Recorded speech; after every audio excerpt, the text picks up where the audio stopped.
তো 164 এটা হচ্ছে রিফ্রেশ এডিশন। তো এই বাইকের একটা সমস্যা আছে, এই রেয়ার হাফসটা এখানে একটা প্রবলেম আছে। তো এর আগে আমরা অনেক ভিডিও দিছি। তো মেন হচ্ছে এই ভিডিওটা দেওয়ার উদ্দেশ্য হচ্ছে যারা বাইক কিনবেন, নতুন যখনই বাইকটা কিনবেন এই নাটটা দেখে কিনবেন।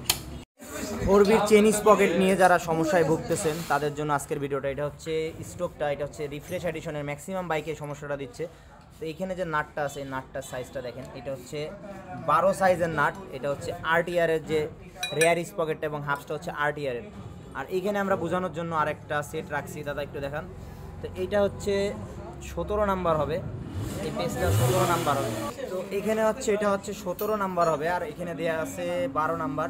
তো যারা চেন স্পকেট চেঞ্জ করতে যান, যেখানে যান এই প্রবলেমটা ফেস করবেন।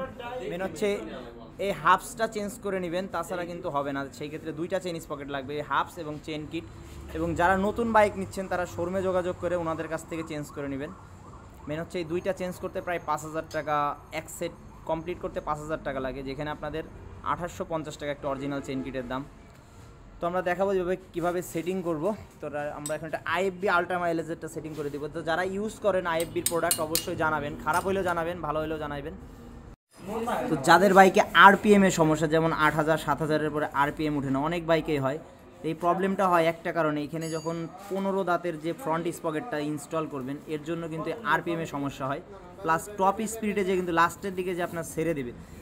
আর আরও একটা জিনিস দেখায়, যারা এই ফ্রন্ট স্পকেটটা দেরিতে চেঞ্জ করেন, দেখেন এইখানে ফ্রন্ট স্পকেটের অবস্থাটা দেখেন, নাই এক কথায়।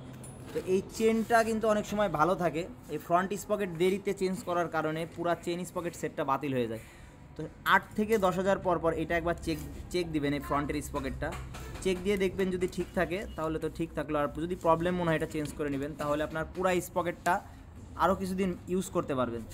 আর আরও একটা প্রবলেম, এই যে এই জায়গাগুলো যারা ক্লিন করেন না, এই জায়গাগুলোতে দেখেন কী অবস্থা। এই জায়গাগুলো ক্লিন না করলে কিন্তু চেন স্পকেটের যে সঠিক পারফরমেন্সটা এটা কিন্তু পাবেন না, আর খুব তাড়াতাড়ি চেন স্পকেট চলে যাবে। তাছাড়াও এই বাইকে একটা সেন্সর থাকে এখানে, এই সেন্সরটাও কিন্তু নষ্ট হয়ে যাবে যদি এখানে ক্লিন না রাখেন। অল টাইম এখানে এইভাবে জমতে হয় কি সেন্সরের সমস্যাটা হয়। ফ্রন্ট স্পকেটের অবস্থা খুবই খারাপ, আর চেনের অবস্থাটা বাজে হয়ে গেছে। তো রেয়ার স্পকেটটা মোটামুটি চলে। তো মেন হচ্ছে আমরা পুরো সেটটা চেঞ্জ করে দিচ্ছি, এই হাফসটাও চেঞ্জ করা লাগতেছে, যেহেতু হাফস হচ্ছে আরটিআরের। তো ফুল সেটটা আমরা চেঞ্জ করে দিচ্ছি।